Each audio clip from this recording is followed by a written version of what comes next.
Hello विद्यार्थियों, कैसे आप सभी। उम्मीद है आप सभी अच्छे होंगे और अपनी तैयारी ऑनलाइन तरीके से ही सही लेकिन बेहतर तरीके से कर रहे होंगे, ऐसा मैं उम्मीद करता हूं। और एक नए वीडियो क्लिप के साथ इस मेरे चैनल पर, जिस चैनल का नाम है A to Z quick revision, इस चैनल पर आप सभी का स्वागत है।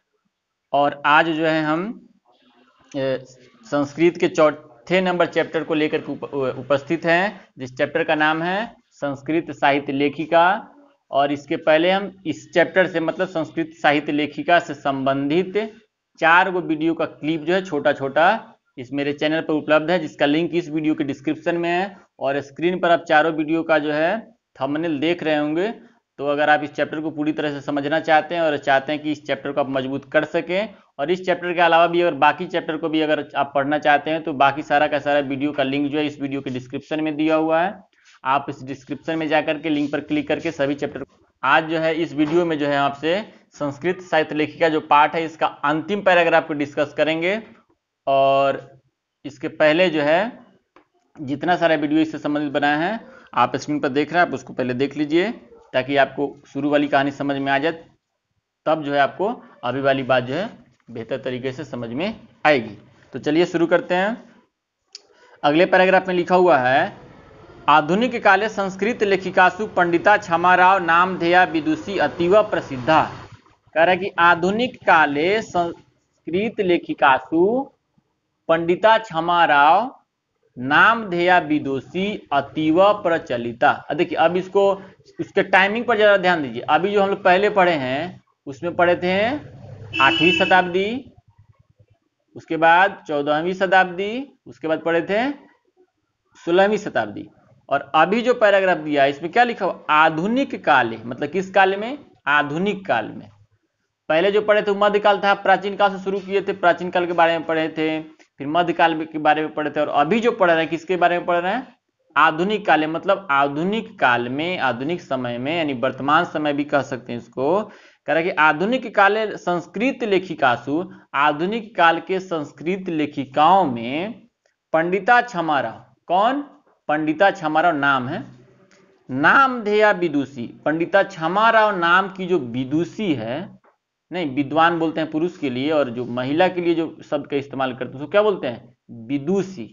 नहीं, अगर पुरुष जानकार होता है तो उसको बोलते हैं विद्वान, और विद्वान का स्त्रीलिंग रूप क्या होता है, विदुषी। तो वही कह रहा है कि आधुनिक समय की बात करें तो आधुनिक समय में जितनी सारी लेखिकाएं हैं उन सभी लेखिकाओं में सबसे प्रसिद्ध जो है, कह रहे अतीव प्रचलित, सबसे प्रचलित और सबसे जो प्रसिद्ध है जो लेखिका, उस लेखिका का क्या नाम है, पंडिता क्षमा राव। नहीं, पंडिता क्षमा राव का जो है इसमें टाइमलाइन दिया हुआ है 1890 से लेकर के 1953 तक उनकी जन्म तिथि है और उनका पुण्यतिथि है। आगे लिखा हुआ कि तया स्वपितु शंकर पांडुरंग पंडितस्य महतो विदुषो जीवन चरितम शंकर रचितम इति रचितम। आप समझिए इसको, पंडिता क्षमा राव कौन है, कोई कवित्री है, मतलब लेडीज राइटर है। और इसके बारे में आगे बता रहा है कि तया स्वपितु मतलब अपने पिता, तया मतलब उनके द्वारा, अपने पिता शंकर पांडुरंग पंडित, नाम पर ध्यान दीजिएगा, थोड़ा सा लॉन्ग नाम है लेकिन जरूरी है, शंकर पांडुरंग पंडित। आप स्क्रीन पर इस नाम को देख रहे हैं, क्या लिखा हुआ है, शंकर पांडुरंग पंडित। कह रहा है कि पंडिता क्षमा राव जो है, कह रहा है कि तया स्वपितु शंकर पांडुरंग पंडित, मतलब उसके जो पिताजी जो हैं, उसके पिताजी का क्या नाम है, शंकर पांडुरंग पंडित। कह रहा है कि शंकर पांडुरंग पंडितस्य महतो विदुषो जीवन चरितम। कह रहा है कि जो पंडिता क्षमा राव जो है, जो राइटर है, जो लेडीज राइटर, जो कवित्री है, वो अपने पिताजी के बारे में उनका जीवन चरित्र, मतलब उनका पूरा जो है जीवन के बारे में जो पुस्तक लिखी है, उस पुस्तक का क्या नाम है, शंकर चरितम। क्या नाम है, शंकर चरितम। शंकर चरितम मतलब जो, अब इससे क्वेश्चन कैसे फ्रेम होगा कि पंडिता क्षमा राव जो है किस पुस्तक की रचना की थी, तो शंकर चरितम। या पूछेगा शंकर चरितम में जो है किसके जीवन के बारे में बताई गई है, तो शंकर पांडुरंग पंडित, शंकर पांडुरंग पंडित। यानी अब 3 गो रिलेशन यहाँ आपको दिखना चाहिए। पंडिता क्षमा राव और इसके पापा का क्या नाम है, शंकर पांडु रंग पंडित। और पंडिता क्षमा राव जो है एक पुस्तक लिखी है, जिस पुस्तक का क्या नाम है, शंकर चरितम। और शंकर चरितम में किसका जिक्र है, पंडिता क्षमा राव के पापा जी का, यानी जिनका नाम क्या है, शंकर पांडुरंग पंडित। आगे कह रहा है कि गांधी दर्शन प्रभाविता सा सत्याग्रह गीता मीरा लहरी कथा मुक्तावली विचित्र परिषद यात्रा ग्राम ज्योति इत्यादि न अनेकान गद्य पद्य ग्रंथान प्रणीतवती।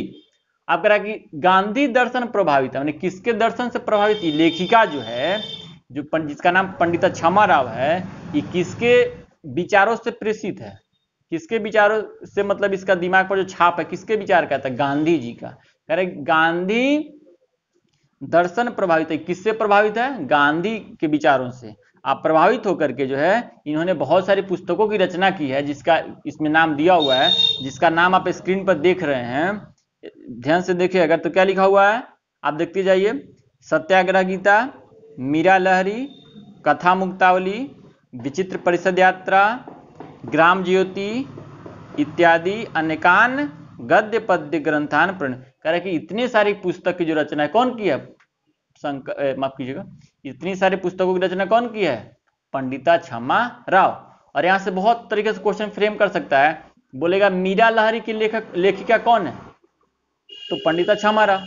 या बोलेगा सत्याग्रह गीता की लेखिका, तो पंडिता क्षमा राव। ग्राम ज्योति की लेखिका, तो पंडिता क्षमा राव। और उसके बाद और क्या है इसमें, कथा मुक्तावली की लेखिका कौन है, पंडिता क्षमा राव। मीरा लहरी की लेखिका कौन है, पंडिता क्षमा राव।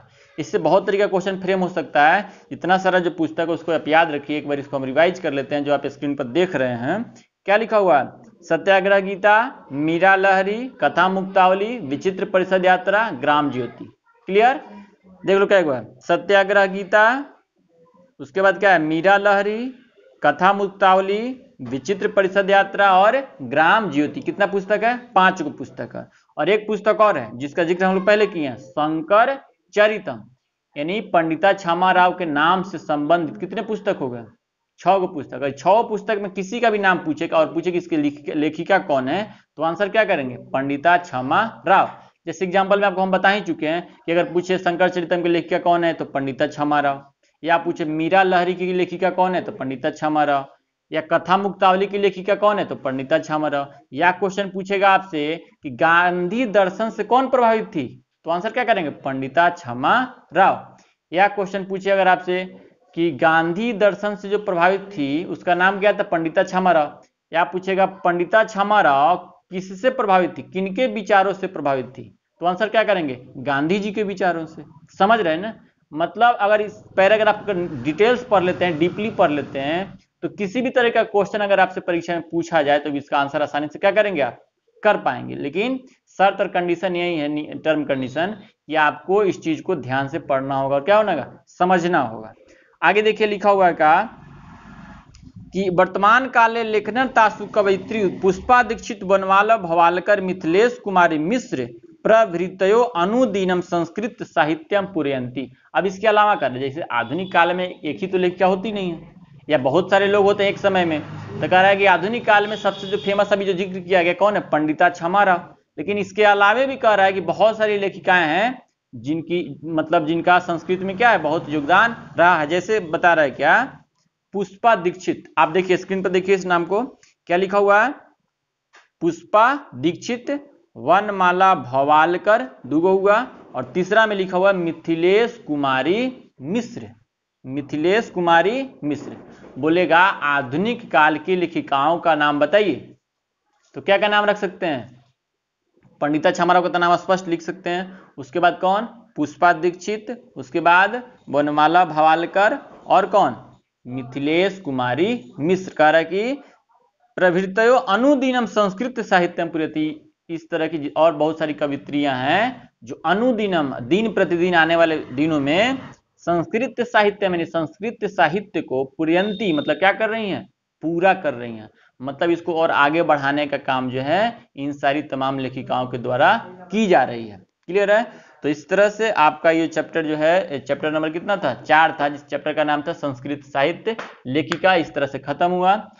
और अगर आप चाहते हैं कि अब इसको पूरा पढ़ लिया, अगर ऑब्जेक्टिव क्वेश्चन को अगर आप टेस्ट करना चाहते हैं तो स्क्रीन पर लगे इस वीडियो पर आप क्या कर सकते हैं, क्लिक करके आप अपने प्रैक्टिस, अपने मतलब तैयारी को चेकआउट कर सकते हैं, जांच सकते हैं कि तैयारी आपकी मतलब इस चैप्टर को अगर पढ़े हैं तो कितने सारे क्वेश्चन को आप हल कर सकते हैं। और जो स्क्रीन पर जो क्वेश्चन जो आप वीडियो देख रहे हैं जिसका थंबनेल आपको दिख रहा होगा, नहीं उसमें उसमें जितना सारा ऑब्जेक्टिव क्वेश्चन इसमें फ्रेम हुआ ना, बना हुआ ना, सारा का सारा क्वेश्चन इसमें मतलब दिया हुआ है। अगर आप उस वीडियो को देखें, इसको देखने के बाद अगर इस वीडियो को देखेंगे आप, तो निश्चित ही उसमें जितने सारे क्वेश्चन दिए होंगे ऑब्जेक्टिव सबको आप हल कर पाएंगे और आपका प्रैक्टिस भी हो जाएगा। क्लियर है? तो मिलते हैं अगले वीडियो में, तब तक के लिए थैंक यू, बाय बाय।